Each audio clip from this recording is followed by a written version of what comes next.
নমস্কার বন্ধুরা, আজ আমার আলোচ্য বিষয় হনুমানের মুঠোয় কখন বন্দী হয়েছিলেন সূর্যদেব।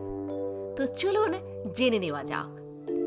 হনুমান শৈশবে সূর্যকে ফল ভেবে খাওয়ার জন্য অন্তরিক্ষে উড়ে গিয়েছিলেন, কিন্তু কৃত্তিবাস তাতেই ক্ষান্ত হননি।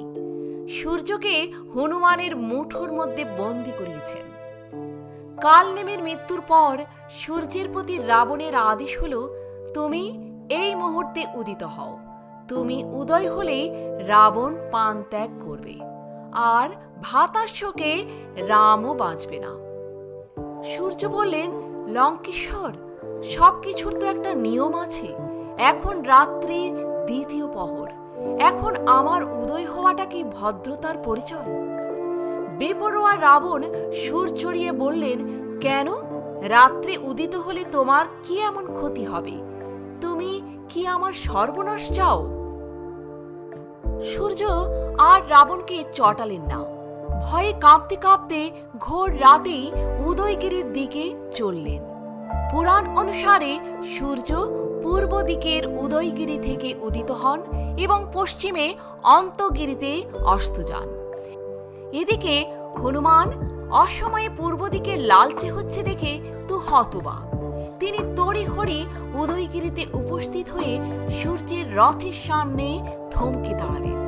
তারপর রথের ঘোড়াগুলিকে ধরে বন বন করে সূর্যের রথ ঘোরাতে লাগলেন।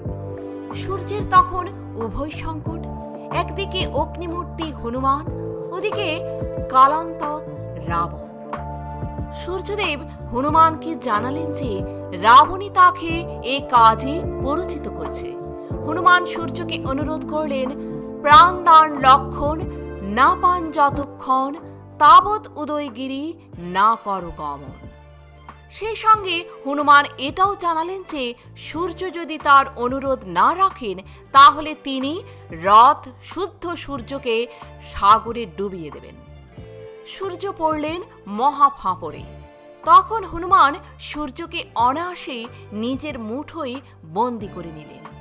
জগৎ আঁধারে ঢেকে গেল। গন্ধমাদন থেকে বিশল্যকরণে আনার পর লক্ষণ যখন বেঁচে ওঠেন, তখন তিনি সূর্যকে আবার মুক্ত করে দেন। জয় বজরংবলী জয়। তো বন্ধুরা, আজ এ পর্যন্তই। ভালো থাকবেন, সুস্থ থাকবেন। যদি ভিডিওটি ভালো লেগে থাকে একটা লাইক অবশ্যই করবেন, আর আপনি যদি নতুন এসে থাকেন আমার চ্যানেলটিকে সাবস্ক্রাইব করে পাশে থাকবেন। ধন্যবাদ।